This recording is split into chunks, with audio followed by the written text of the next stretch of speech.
We were just talking to Coach Spavital, and one thing he brought up was catastrophic mistakes and avoiding that, and how that played a big part in the last week's game, specifically on special teams.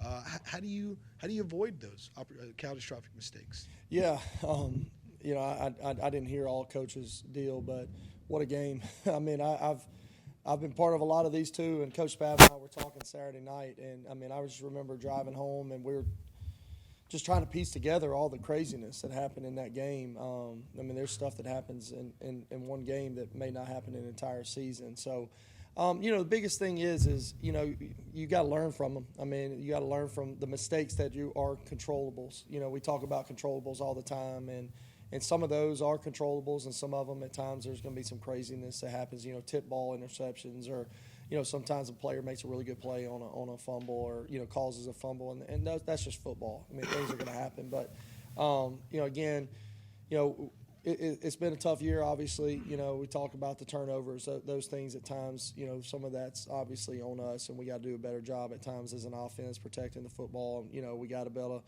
like we were talking about earlier, got to be able to run the football.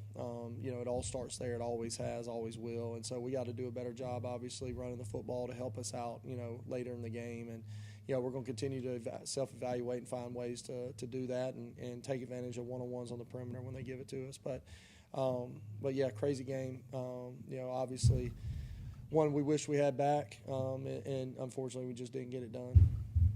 And you mentioned the running game, and it seems like Jeter's starting to really get increased reps as the season's going on.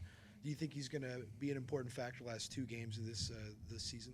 Yeah, Jamil has done a tremendous job. We were going back a couple weeks ago just trying to look at things that we did well last year, things that we've done.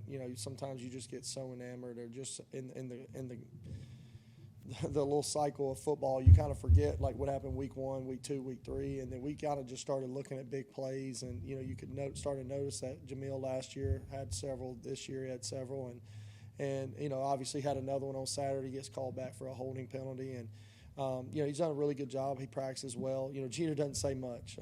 He's a quiet kid, just stays the course, and he just shows up and works, and he's done a tremendous job for us. But again, I think he has a huge role for us, and we'll continue to do so moving forward.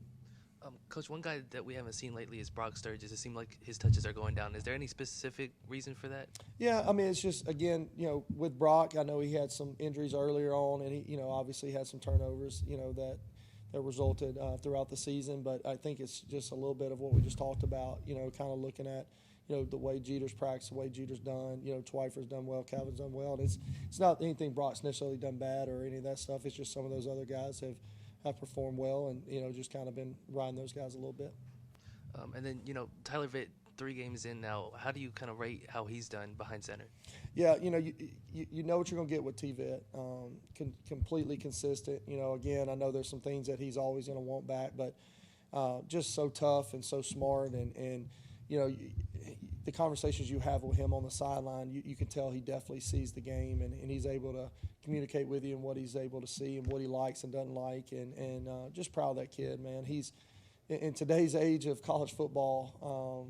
I mean, that kid, he lost the starting job, the competition last year, lost the starting competition again this year in fall camp, but never wavered, never batted an eye, just stayed the course, continue to work, continue to be a good teammate, continue to be a leader like we talked about way earlier in the season. I mean, he was elected captain, him and Brady both. And so, again, got just constant respect from his teammates and the coaching staff. We're going to miss him. He's a great – I don't know if he'll ever want to get into coaching. I don't know if that's his life goal or whatever it is, but he's a kid that if he ever did, he definitely has a role in this profession because he's just extremely driven, extremely hardworking. Going against Coastal, might see both quarterbacks. Does it change your game plan when you put one in besides the other, or what's it like kind of dealing with two different quarterbacks? Yeah, I mean, obviously, they both have their own strengths and what they do well, and again, I think going into we got 2 games left and just gonna kind of fill it out. We'll go with T-Vitt and see how he plays and see how it goes from there, and the game plan is the game plan. Obviously we know going in as coaches that, Brady does this well or T-Vitt does this well. T-Vitt's a little bit of a hard-nosed runner. Brady's a little bit of a, extend the play after the play. So based on how the defense plays, this kind of dictates a little bit of what you could see from those guys. But, again, we got a lot of reps with those two guys over the last 2 years. So I think we just go with our game plan and just kind of see how it goes from there. We know Coach Spavital calls the plays, but how much input do you have? Do you ever get in there and try and change his mind on things, or how's that work with y'all? Yeah, I don't know if I have to say change his mind. No, I don't think that's it. We're constantly talking. Throughout the game, every morning we get together. Like this morning, we ride into work together every Tuesday, and we talk. I probably talk to Coach Spav. I definitely talk to Coach Spav more than I do my own wife this time of year. We're together 24/7. We meet every morning at 5. We lock ourselves in the office and just kind of game plan. But, we're constantly on the same page. We're always communicating. As he works, starts when the defense is out, we kind of communicate through what we want to do the next series, what we want to start with. And then, I'm constantly talking to the quarterbacks and the receivers. But we're always on the same page. I don't think I ever have to change his mind. He's there's a reason he's here. He's the best offensive coordinator I've been a part of. In my career is why I came here. He don't need my help that much. Obviously year 2 for you here, and it hadn't gone the way you guys probably wanted, but there are some growth in some areas. How much do you think you have learned in these last 2 years being the offensive coordinator here, and where do you think you guys need to improve? Yeah, obviously, like you said, it hadn't gone the way probably anybody would have wanted. Again, we want to be playing for bowl games and championships. That's the ultimate goal every single year, and we just haven't gotten that done. But for me, it's been a great experience. Transitioning from Ole Miss, my last year I was a co-offensive coordinator, and then coming here as offensive coordinator. Even though I'm not the play caller or whatever it may be, it's been a tremendous opportunity for me just to be able to run the meetings, be able to just interact with different coaches and just seeing how different coaches react with each other too. The coaching profession every year, we have a new offensive line coach this year, having to learn Coach Turner and his run game and how he wants to attack things. And then, obviously Coach Spav and myself with the pass game and trying to, manipulate the run game with the RPOs. And it's a constant, it's fun just to put the pieces of the puzzle together. But it's been a great experience for me, outside of not, just the winning part, which obviously at the end of the day, that's what matters is the scoreboard. But the day-to-day just interaction with the coaches, interaction with the kids, it's been tremendous. And, I have no hesitation that we're going to get this deal going. And, you look at it this year, it's just you have a COVID year last year and you had all these kids come in and you didn't – I honestly, I think I may have told you all this. I didn't know probably 50% of our team going into June last year because I came in.